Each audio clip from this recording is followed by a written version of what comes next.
Hello, this is Peter Atkins from Atkinsons. I want to talk today about pricing and how if we get the pricing right we can make a big difference to our businesses. Pricing. It's the easiest way to make more money. That's how, if we get the price right, we can really make that happen. And today's all about making us all smile. What do I mean? Well, it's about the strategies with the most impact for the least effort. Think of these 5 words: underwear, shoes, shirt or blouse, car or house. Now put a mental tick against each of these items if when you bought them, the sole reason you bought them was because of price. How many people do you think have got 5 ticks, 4 ticks, 3 ticks? Well, I'll tell you, in the times we've run this seminar, when we've run these training courses, I've never had anybody with more than 2 ticks. Bit of interesting market research which we'll perhaps come back to later. So the easiest way to make more money is to get the price right, and we'll talk about that in a little while.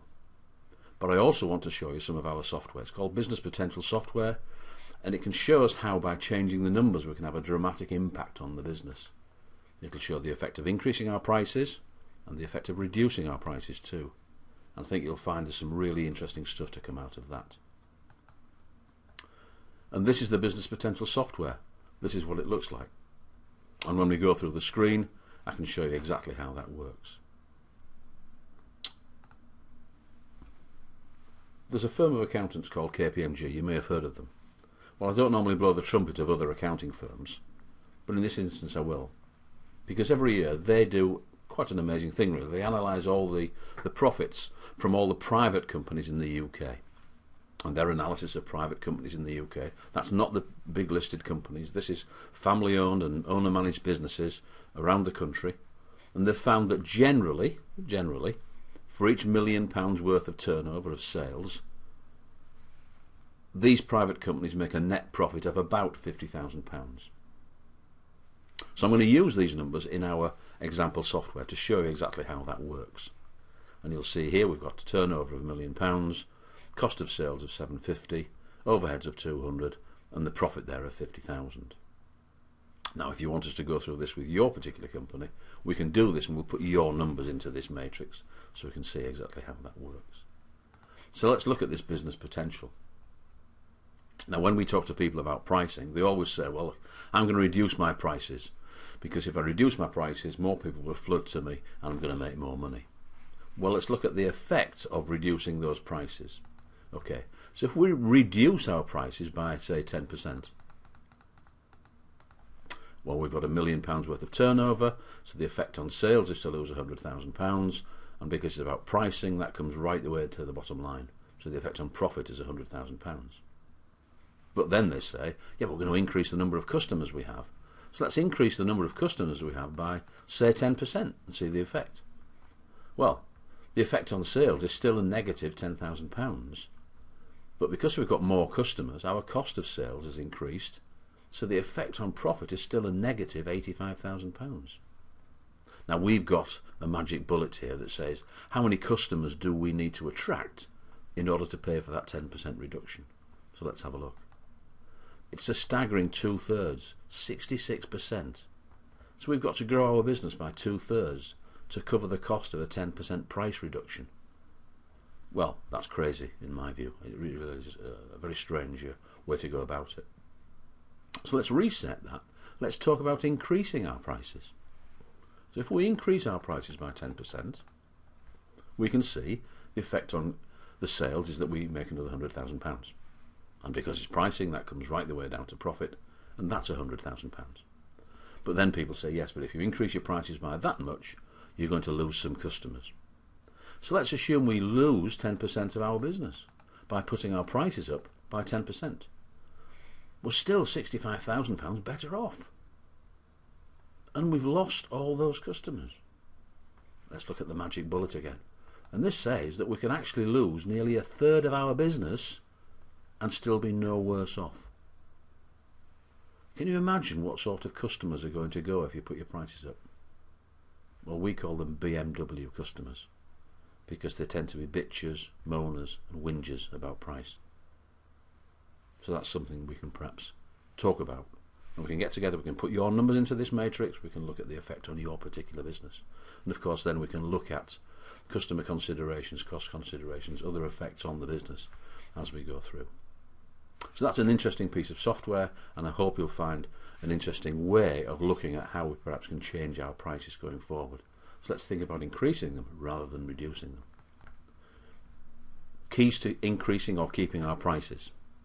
One of the things we can do to keep those prices high, firstly, relaunches a new package with new prices.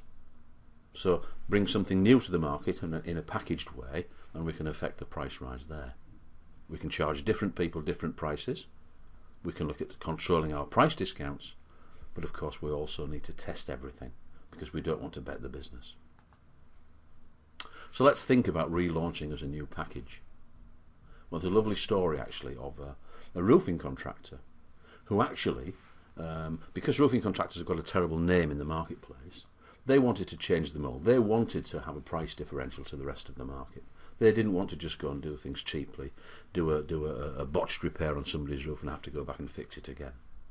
So they relaunched their business as a new package, and they gave some new guarantees to people. They said, we're going to come round, we'll fix your roof, but first of all we'll go up to the roof and we'll take a video camera and we'll video the damage that we think needs repairing, and then we'll come down and show you that, so you don't have to go up to the roof. We'll show you this video of that damaged roof so we can see exactly what needs to be done. And when you've agreed to that, we'll come exactly when we say we're going to do. We'll turn up when we say we're going to do.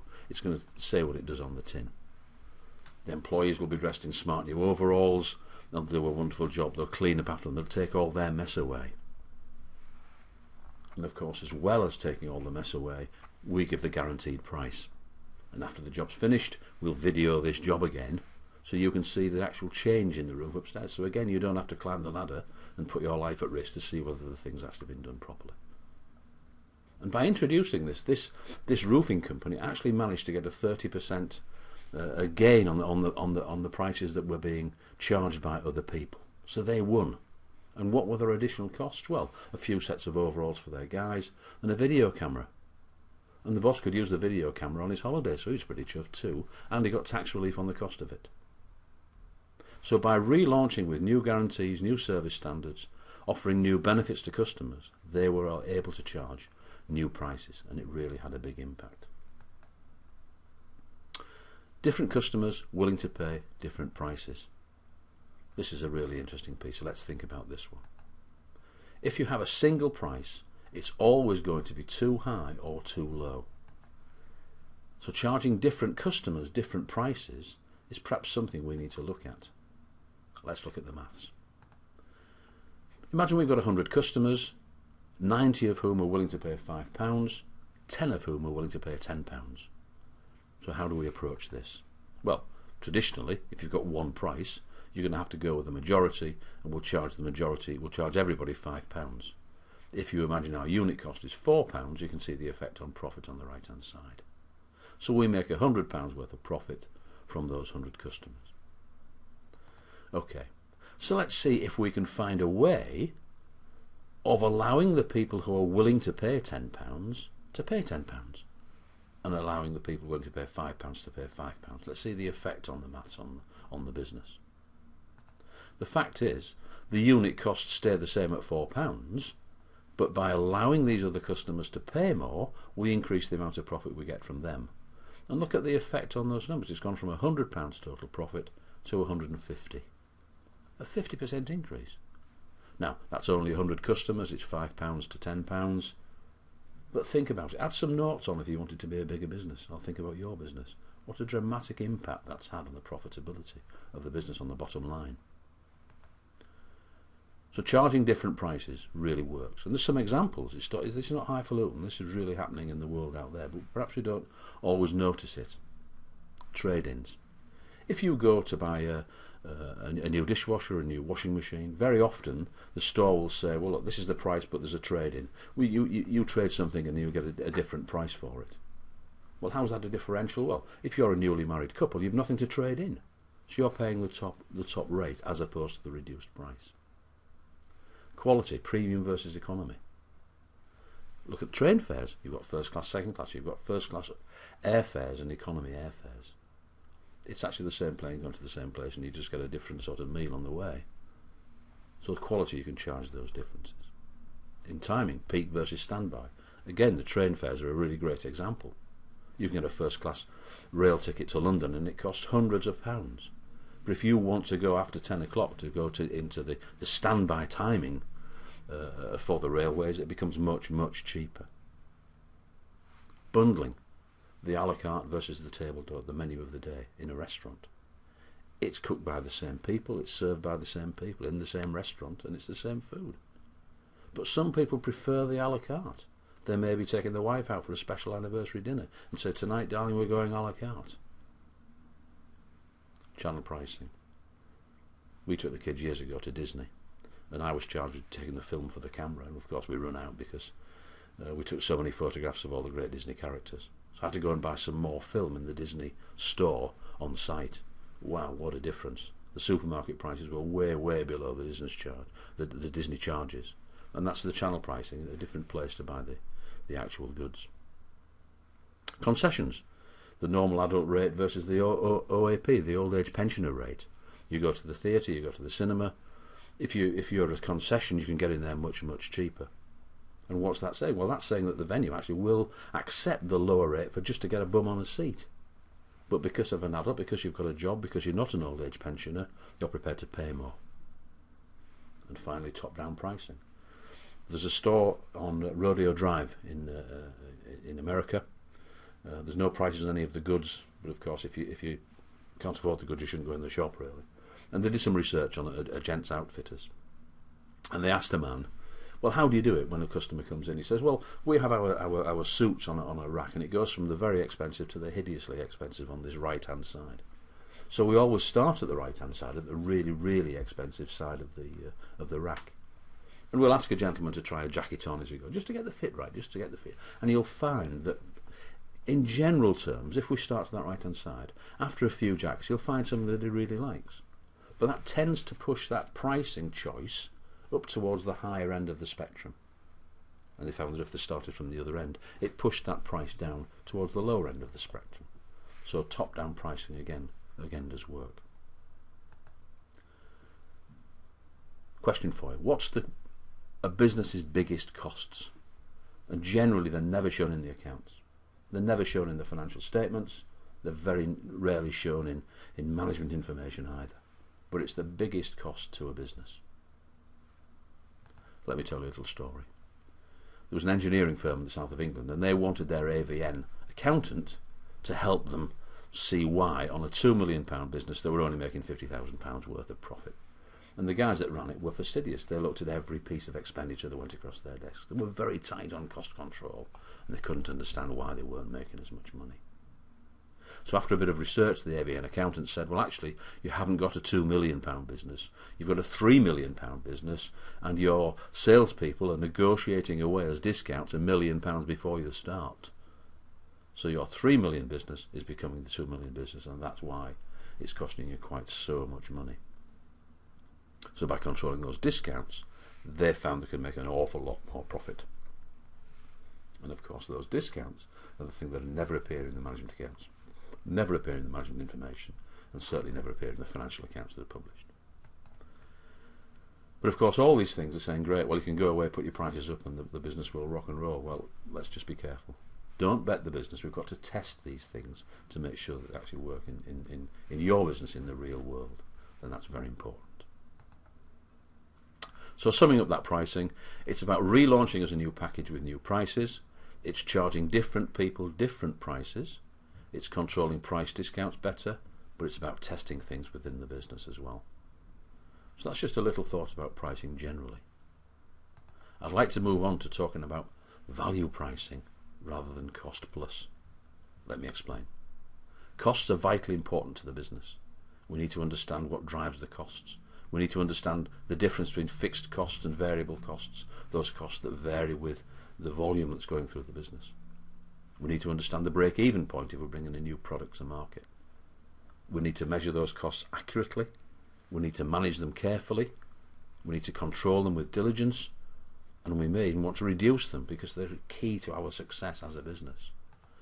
But what we mustn't do with our costs is to base our prices on them.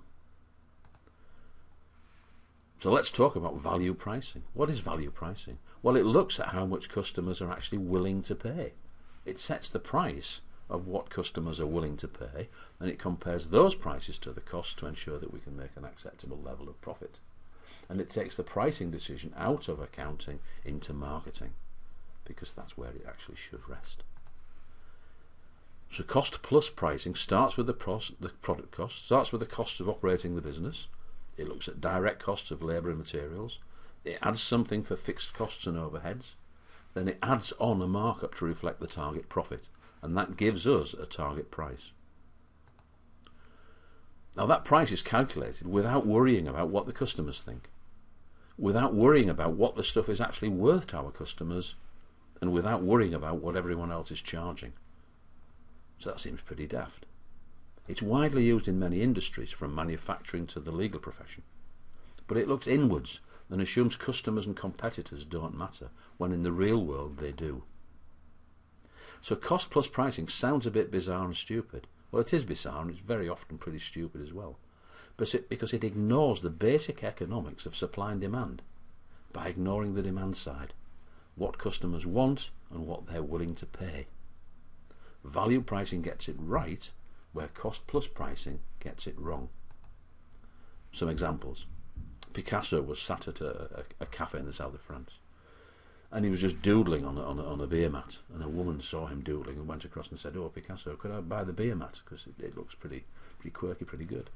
He said, "Madam, that'll be 5,000 francs. And she said, "Well, it's only taken you 2 minutes." He says, "Madam, it's taken me a lifetime." Karl Marx, one of the basic tenets was that the price of everything should reflect the content of labour. The labour content should be reflected in that price. If that were true, then the price of a diamond would reflect also the price of the surrounding rock around the diamond, and of course that isn't the case. If that were true, then every football star would have the same value, and of course we know that's not true either. So we use cost plus sometimes if we want a speedy price. Lawyers are legally bound in some cases to do it. Large customers may insist. Governments sometimes insist, and car manufacturers always insist. So cost plus pricing has its disadvantages. Customers don't see it as fair. There's no incentive to be efficient. It focuses on costs rather than value to the customer. It puts all the risk on the customer. There's little incentive to cut costs or improve technology because the customer's paying those costs plus a markup.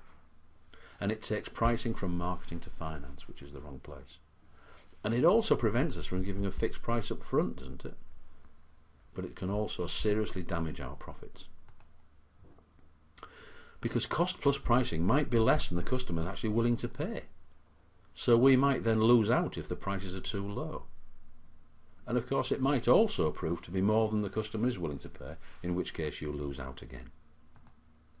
So, the keys to value pricing. Make sure what you do is much more valuable to your customers. Make sure they understand and appreciate that value, and find the best way to link your price to that value your customer gets. Because as customers get more value from what you do, they'll gladly pay you a higher price. Some examples of value pricing. Bottled water, Evian, the French water. Spell it backwards, naive. It costs pennies to put in the bottle, cents per gallon, but it's actually a very small price, sold at a very high price in the end. That's value pricing. No win, no fee by lawyers, the legal profession. We won't charge it, but if we win, then there's a massive fee coming. Corporate finance advisors always charge contingency fees, but by can they charge when that happens? Cost reduction consultants often charge a percentage of the savings that they make. If you work out what those fees are, it's absolutely astronomical. Estate agents charge a commission on the price of the property. So as property prices rise, they're getting more money for basically doing the same thing. The high call-out fees for plumbers. Emergency repairs. If you're up to your ankles in water in the kitchen, you want the plumber to come and fix it. If he simply goes to the stopcock and turns off the tap, and he says, "Thank you, that'll be £65. You say, "Well, I could have done that." He said, "I know, but I knew where the stopcock was." And that's why he's charging that fee. holiday supplements from popular airports. It costs me more to fly from Manchester than it would if I flew from London, simply for being more convenient. Mail order companies give a money back guarantee if you're not absolutely delighted with the goods, because it takes the risk away from you ordering stuff from them. But the prices are high to cope with that. There's even a restaurant in London which started as a marketing ploy, and there's no prices on this guy's menus. He says at the end of the meal, you pays what you think it was worth. And you know, he's making more money than he would had he put prices on the menu. Now that started as a marketing ploy, but he's kept it going because he thinks he's making that much more money from having a priced menu. So an exercise for you to consider with your team after the webinar: in how many different ways can you make what you do more valuable to your customers or clients? In how many different ways can you make sure that your customers perceive, understand and appreciate that extra value? And in how many different ways can you link the price of what you do so that it more fully reflects the value to your customers of what you do for them? Setting prices, measuring margins. Well, selling prices have got to exceed costs and expenses. We're in business to make a profit, and it's got to be appropriate to that. So don't be shy in charging that money. We've looked at those strategies for keeping those prices high, and they really work. So the selling price less the direct cost is gross profit. Then the profit margin is the percentage of each sale that's a gross profit. So gross profit over the selling price is the gross margin. So if you have a selling price of £1 at a cost of 50 pence, the gross profit is 50 pence, so the gross margin becomes 50%. There's some confusion, of course, out there in the world generally, that markup is often used to decide on the selling price once the costs are known. So it's how much the cost is marked up by to give you that selling price. And lots of businesses still use this in the cost plus way of doing things, or once they've established the price, of reflecting changes in their costs and how that affects. So a cost price of 50p requires a markup of 100% to give a selling price of £1. So a 100% markup gives a 50% profit. If you want a 33% profit, you've got to add 50% onto your costs. And if you want a 20% profit, you've got to add 25% onto your costs. Strange maths, but they do work in practice. And remember, the keys to value pricing. Make what you do much more valuable to your customers. Make sure they understand and appreciate that value, and find the best way to link your price to the value your customer gets. As customers get more value from what you do, they'll gladly pay you a higher price. So today's message: get the prices right. Strategies with the most impact for the least effort. And finally, we can help. Let's get together to go through our business potential software. We can work together to see the effect of pricing on your business. Give me a call on 01904 567 867 or email me at peter.atkinson@finance-mix.com. We're here to help. I look forward to talking with you soon. Thanks for listening. Bye-bye.